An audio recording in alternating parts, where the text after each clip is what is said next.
It was a cold, gray morning in Chicago. The kind of morning where the air feels heavy, and people rush through the streets more focused on escaping the freezing wind than looking around. Inside one of the largest hospitals in the city, the marble floors shone under bright, fluorescent lights, and the faint smell of disinfectant filled the air. Everything looked perfect, until a small figure appeared at the main entrance. A boy, maybe 10 or 11, wearing torn sneakers and an oversized sweatshirt, walked in hesitantly. His name was Lucas, though nobody there cared enough to ask, at least not yet. His hair was messy, his hands trembled from the cold, and his clothes were soaked from the icy rain outside. In his hands, he held a small, worn-out notebook wrapped carefully in plastic, protecting it from the water like it was his most precious treasure. Before he could take another step, a security guard hurried over. "Hey, kid, you can't be in here. This is a hospital, not a shelter." Lucas looked up, his eyes tired but steady. When he spoke, his voice was calm, too calm for a child. "Please, sir, I just want to help the girl in the wheelchair. I know how to make her walk." The entire lobby froze. A few nurses looked up from their stations, confused. Patients waiting nearby stopped whispering. Everyone's attention turned to the skinny boy standing in the middle of the pristine hospital floor. Then, from the far end of the corridor, the sharp sound of shoes echoed closer, confident, controlled, and irritated. Dr. Alvaro Mendez, one of Chicago Memorial's most respected surgeons, appeared. He was tall, well-dressed, and carried himself like a man used to being obeyed. His white coat was spotless, his tie perfectly straight. "Who let this boy in here? Security, get him out before he touches something he shouldn't." Lucas didn't move. He stood firm, holding his notebook against his chest. "Doctor," he said, his voice firm but polite, "please, I'm not here to cause trouble. I just want to help your daughter. I know how to make her walk." The words hit like thunder. The security guard froze. The nurses stopped breathing. Dr. Mendez frowned. "My daughter?" Lucas nodded. "Yes, sir. The girl in the wheelchair? I can help her walk." And for the first time in years, the great Dr. Alvaro Mendez didn't know what to say. Dr. Alvaro Mendez stood frozen for a moment, his mind racing. No one ever dared speak to him that way, especially not a soaked, shivering boy who looked like he hadn't eaten properly in days. The entire lobby watched in silence, waiting for his reaction. Finally, he took a deep breath and forced a cold smile. "You think you can make my daughter walk?" he said slowly, almost amused. "Kid, you don't even belong in this building. You have no idea what you're talking about." Lucas didn't flinch. "I know she's been sick for years, and I know all the doctors gave up, but I can help her. My grandmother taught me how." That was the breaking point. Dr. Mendez laughed, sharp, bitter, and cruel. "Security, get this boy out before he embarrasses himself anymore." Two guards started walking toward Lucas, but before they reached him, something unexpected happened. A small voice came from the hallway. "Dad?" Everyone turned. Rolling slowly through the corridor was a little girl in a wheelchair. Livia, Dr. Mendez's 7-year-old daughter. Her long brown hair framed a pale face, and her big eyes looked directly at Lucas. "Livia, sweetie, stay back," the doctor said quickly, rushing to her side. "You shouldn't be out here." But the girl didn't listen. She stared at the boy standing in the middle of the hospital floor, and her lips trembled as she tried to speak. It had been 2 long years since she had formed a clear word. The nurses froze. The guards stopped. Then softly, Livia said, "Friend." The entire hospital went silent. The doctor blinked in disbelief. For 2 years, no therapy, no medicine, no doctor, including him, had made her say a single word. And yet, with one look at this strange boy, she had spoken. Dr. Mendez's voice cracked slightly as he whispered, "Livia, What did you say? The girl smiled faintly and pointed at Lucas. Friend, she repeated, louder this time. Lucas knelt down on one knee, meeting her eyes. Hey, princess, do you want to learn how to dance? Enough, Dr. Mendez shouted, his voice shaking with anger and fear. Get him out now! As the guards grabbed Lucas by the arms, the boy didn't resist. But before they took him away, he looked back at the doctor and said something that made every hair on Dr. Mendez's neck stand up. Doctor, I know why she never got better, and I know you know it too. The words echoed in Dr. Mendez's head long after Lucas was gone. I know why she never got better, and I know you know it too. That single sentence followed him everywhere, into his office, through the sterile corridors of Chicago Memorial, and even into his sleepless nights. He tried to brush it off, convincing himself it was just the nonsense of a street kid desperate for attention. But something about Lucas's eyes, they had unsettled him. There was too much certainty there, too much truth for a child his age. 3 days passed. The city was drenched in rain again, gray clouds pressing low over the skyline. Dr. Mendez arrived at the hospital early, hoping to distract himself with work. But when he stepped out of his car, his heart sank. There, sitting quietly on the steps of the hospital, was Lucas, the same small figure, holding that same notebook against his chest. He wasn't begging. He wasn't trying to get in. He just sat there, watching people come and go, like he was waiting for something. The security guard at the entrance looked nervous. Doctor, I tried telling him to leave, but he's not doing anything wrong. He just sits there every day, doesn't talk to anyone. Dr. Mendez clenched his jaw. He's trying to provoke me, he muttered. Don't talk to him again. But that day, something strange happened. During Livia's physical therapy session, she kept looking at the window. Normally she stayed quiet, staring blankly into space. But not today. Her small fingers moved, tapping the armrest of her wheelchair anxiously. What is it, honey? Asked her therapist gently. Livia pointed toward the window. Dr. Mendez turned and froze. Through the glass, Lucas was sitting on the curb across the street, soaked in the rain, watching them.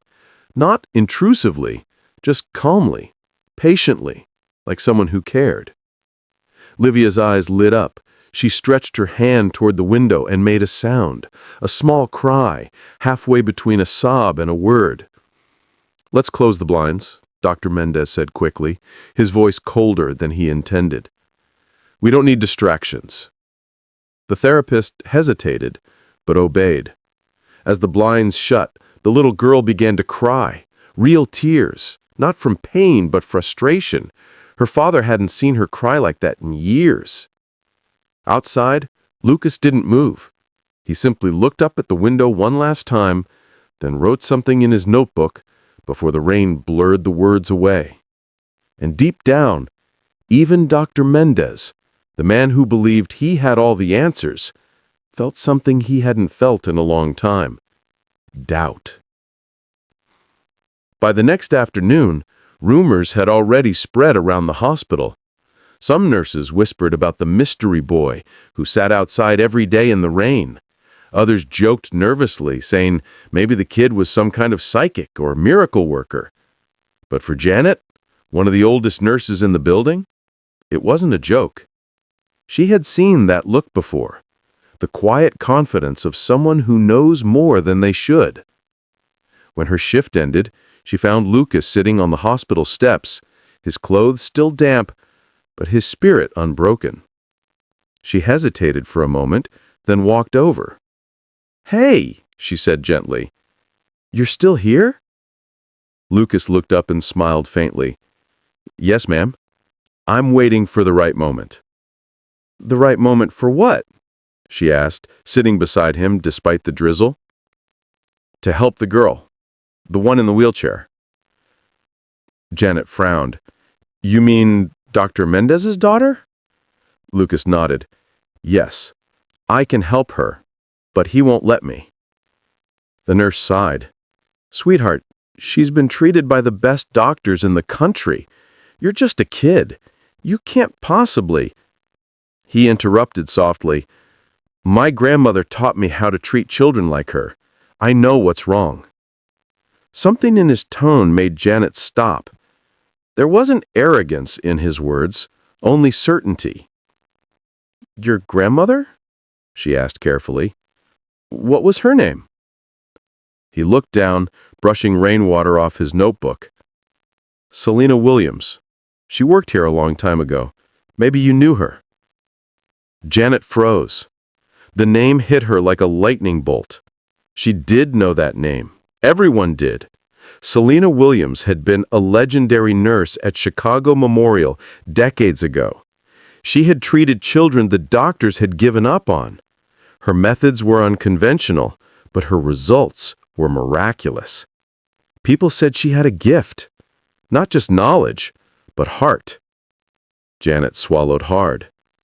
You're Selina's grandson? Lucas nodded. She raised me. Before she passed, she made me promise I'd use what she taught me to help others. She said one day I'd meet someone I was meant to heal. Janet stared at him, speechless. The rain fell harder now, soaking them both, but neither moved. Inside the hospital, Dr. Mendez watched from a second-floor window. When he saw Janet talking to the boy, his stomach twisted in anger. To him, this wasn't just a coincidence anymore. It was a threat. He stormed down to the entrance, his shoes echoing through the marble hall. Janet, he shouted, startling her. You were told not to talk to this boy. Doctor, please, I was telling him about Selina. Enough, he snapped. I don't care who he says he is. He's not a doctor. He's not even supposed to be here. But Lucas stood up. Slowly, meeting Dr. Mendez's glare head-on. His calm eyes didn't waver. Doctor, he said firmly, you can ignore me if you want, but you can't ignore the truth. You're treating your daughter for something she doesn't have. Dr. Mendez's face went pale. What did you just say? Lucas took a step closer. You know exactly what I mean. And for the first time, the powerful surgeon, the man who believed he could control everything, felt like the ground beneath him had begun to crack. The tension in the hospital parking lot was thick enough to cut with a scalpel. Dr. Mendez stood there, eyes narrowed, chest heaving, trying to hold on to the last bit of authority he had left. Rainwater dripped from the edges of his pristine white coat, and yet he didn't even notice. His focus was locked on that boy, that calm, soaked, fearless boy who dared to say out loud the thing he had tried for years to bury. Do you have any idea what you're talking about? Mendez hissed, stepping closer. You're just a child. Lucas didn't back away. His voice stayed steady. My grandmother taught me to look at what others ignore. I've seen this before. Your daughter doesn't have what you think she has. Janet, still standing there, could feel her pulse racing. Lucas, she whispered, are you saying the diagnosis is wrong? The boy nodded slowly. Yes, ma'am. Completely wrong. Dr. Mendez's jaw tightened. That's enough, he snapped. You have no idea what you're implying. But Lucas didn't stop. I know exactly what I'm saying, doctor. You told everyone she had severe cerebral palsy, but you were wrong. She has something else, something that can be treated. The words hit like thunder. Mendez's hands began to tremble. For a brief moment, the facade of the confident surgeon cracked. Janet looked between them. Dr. Mendez, she said carefully, what if he's right? Selina Williams knew things that science couldn't explain back then. What if— Enough, Janet, he shouted, cutting her off. You think I'd let a homeless child diagnose my daughter? Do you realize how absurd that sounds? Lucas tilted his head slightly, his voice soft but sharp. "You're not angry because I'm wrong, doctor. You're angry because I'm right. And you know what admitting that would mean." For a few seconds, all Mendez could do was stare. His heart pounded. His throat went dry. The boy's words had hit the one nerve he couldn't protect: his pride. He remembered that night 3 years ago. The tests, the MRI, the long conversation with another doctor he'd silenced, and the fear, not of losing his daughter, but of losing his reputation. He'd chosen the easier lie over the harder truth. "How do you know this?" Mendez asked finally, his voice low, almost trembling. Lucas took a breath. "Because my grandmother treated a girl just like Livia when I was little. The doctors said she'd never walk either, but she did. My grandmother showed me how. It's the same condition, neuromotor disconnection syndrome. It looks like cerebral palsy, but it's not. The signals between the brain and the body just got lost. They can be reconnected." Janet gasped softly. Mendez's face drained of color. Lucas continued quietly. "Your daughter doesn't need more medicine. She needs the right kind of stimulation. She can still learn to walk. You've just been treating the wrong thing all this time." For a moment, no one spoke. The rain had stopped, but thunder still rumbled in the distance. Finally, Dr. Mendez took a step back, shaking his head. "You don't know what you're talking about," he whispered. But his voice didn't sound convinced anymore. It sounded scared. Lucas's eyes softened. "Doctor, I'm not here to hurt you. I just want to help her. You can pretend I don't exist, but the truth will still be there, waiting." And with that, the boy turned and walked away, leaving Dr. Mendez standing under the gray Chicago sky, feeling, for the first time, that maybe the truth he had buried was finally coming back for him. Told everyone she had severe cerebral palsy, even though the results suggested something milder, something uncertain. It had been easier that way. The hospital praised his clarity. The donors applauded his expertise. And he convinced himself he had done the right thing. But now, a boy from the streets had seen through it all. He slammed the drawer shut and leaned back in his chair. No, he's just guessing. He doesn't know anything. But deep down, he knew Lucas was right. A soft knock broke the silence. The door opened slightly, and Janet peeked in. "Doctor, I know it's late, but I think you should see this." She held out an old photo, one of the hospital staff from 15 years ago. And there, in the front row, smiling proudly, was Selena Williams, Lucas's grandmother. Dr. Mendez felt a chill run through him. "I remember her," he whispered. "She worked in pediatric neurology. She used unconventional techniques." Janet nodded. "Unconventional, yes, but effective. She got results when others couldn't. You know that." He sank into his chair, staring at the photo. "If she was so brilliant, why didn't she publish her methods? Why didn't she prove them?" Janet hesitated. "Because she didn't care about fame, doctor. She cared about the children." The room fell silent. For the first time, Mendez saw the difference between them. Selena had healed with compassion, while he had treated with pride. The next morning, as the first rays of sun pierced through the rain clouds, he saw Lucas again, sitting on the same steps outside the hospital, his little notebook resting on his lap. This time, Mendez didn't yell. He walked closer, slowly, his heart heavy. "Why are you still here?" he asked quietly. Lucas looked up. "Because she's still inside," he said simply. And because she's still waiting for someone brave enough to tell her the truth. Mendez froze. For years, he had lived as the man who always knew what to do, always certain, always right. But at that moment, standing in front of a homeless boy with eyes full of calm conviction, he realized something that shook him to his core. Maybe the bravest thing wasn't saving others. Maybe it was finally admitting when he had been wrong. For the first time in years, Dr. Alvaro Mendez didn't have a single answer.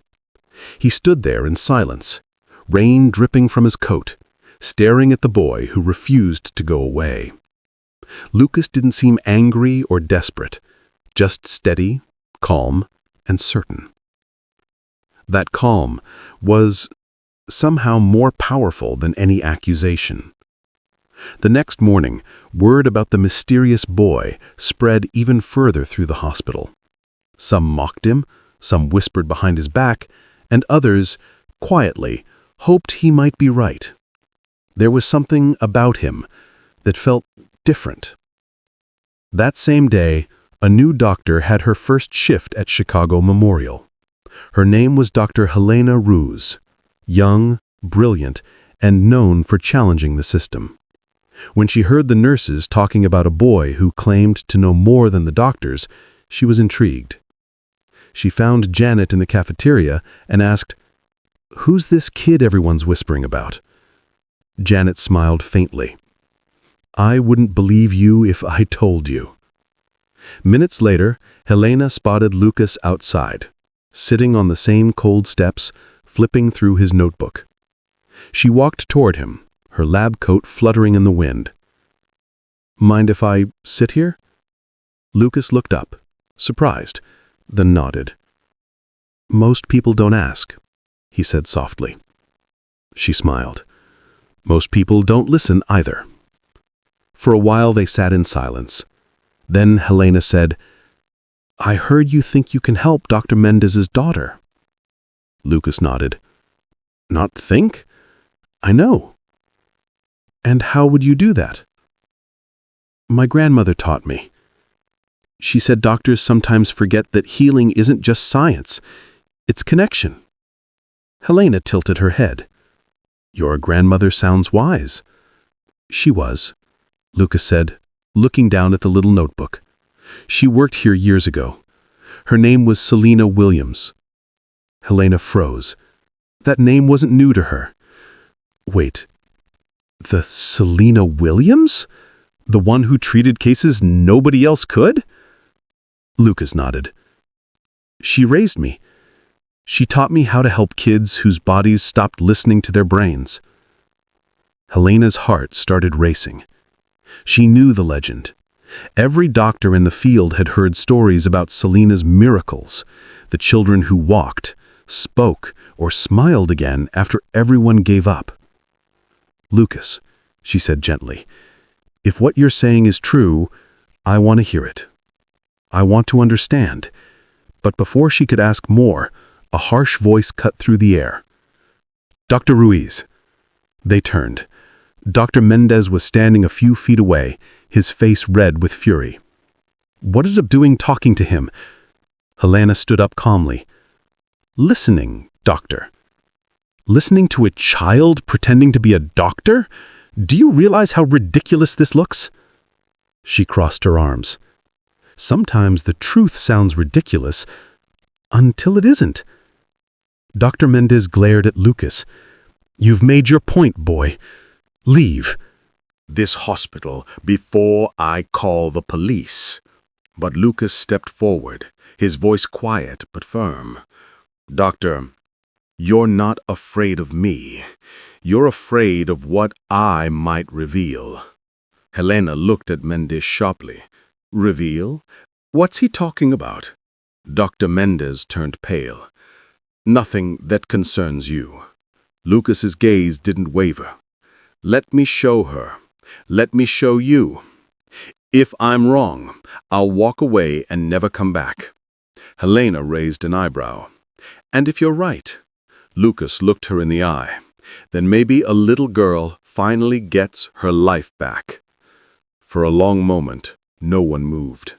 The tension hung in the air like the quiet before a storm. Finally, Helena broke the silence. "All right," she said firmly. "Let him try." Dr. Mendez's voice trembled with anger. "This is insane." "No," Helena replied. "What's insane is ignoring hope when it's standing right in front of you." And for the first time, Dr. Mendez realized he was cornered. The air inside Chicago Memorial Hospital felt different that afternoon. Heavy, tense, like everyone knew something extraordinary was about to happen. Nurses whispered in the hallways, patients peeked from their rooms, and even the security guards had stopped pretending they weren't curious. In the middle of it all stood Lucas, small but steady, holding his soaked notebook tightly against his chest. Beside him was Dr. Helena Ruiz, who looked more intrigued than doubtful. Behind them, Dr. Mendez followed reluctantly, his pride and fear tangled in a silent war.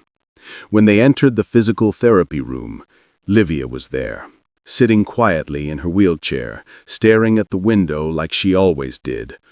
But when she saw Lucas, her eyes lit up instantly. She smiled, that pure, innocent smile that makes adults feel small. "Hey, Princess," Lucas said softly, walking toward her. "Remember me?" She nodded slowly, whispering, "Friend." Dr. Mendez froze. Even after everything, hearing her speak still hit him like the first time. Lucas knelt down beside her. "Would you like to try something new today?" Helena crossed her arms, curious. "Go ahead, Lucas. Show us." He opened his little notebook, its pages full of handwritten notes, diagrams, and small drawings that looked like exercises. He said, "Every child has a rhythm. You just have to find it." He started gently tapping on Livia's legs, one point at a time, his voice calm and patient. "When I touch here, you try to move your toes, okay?" The room was silent. For a few seconds, nothing happened. Then, slowly, one of her toes twitched. Janet gasped. Helena's eyes widened. Dr. Mendez's jaw dropped. Lucas smiled faintly. "Good job, Princess. Let's try again." He tapped another point, this time near her ankle. "Now try to move this part." And then it happened. Livia's foot moved. Not a spasm, not a reflex, but real, conscious movement. The kind of movement everyone in that room had been told was impossible. "Oh my God," whispered Helena. "She's responding." Dr. Mendez stumbled back, whispering to himself, That's not possible." Lucas stood up and looked at him. "It is possible, doctor. She doesn't have severe cerebral palsy. Her brain still sends signals. They've just been going the wrong way." He turned back to Livia. "You've been trying to talk to your legs all this time, haven't you?" Tears streamed down her cheeks as she nodded. "Then let's help them listen again." Step by step, movement by movement, Lucas guided her through exercises his grandmother had once used. The girl's reactions grew stronger, more coordinated. When she managed to lift her leg just a few inches off the wheelchair footrest, the room exploded in gasps and tears. Helena covered her mouth. Janet began crying openly. Even Dr. Mendez, proud, untouchable Dr. Mendez, felt his throat tighten as his eyes filled with tears. Lucas smiled, eyes glistening. "See, doctor?" She never forgot how to move. She just needed someone who believed she still could. Dr. Mendez couldn't speak.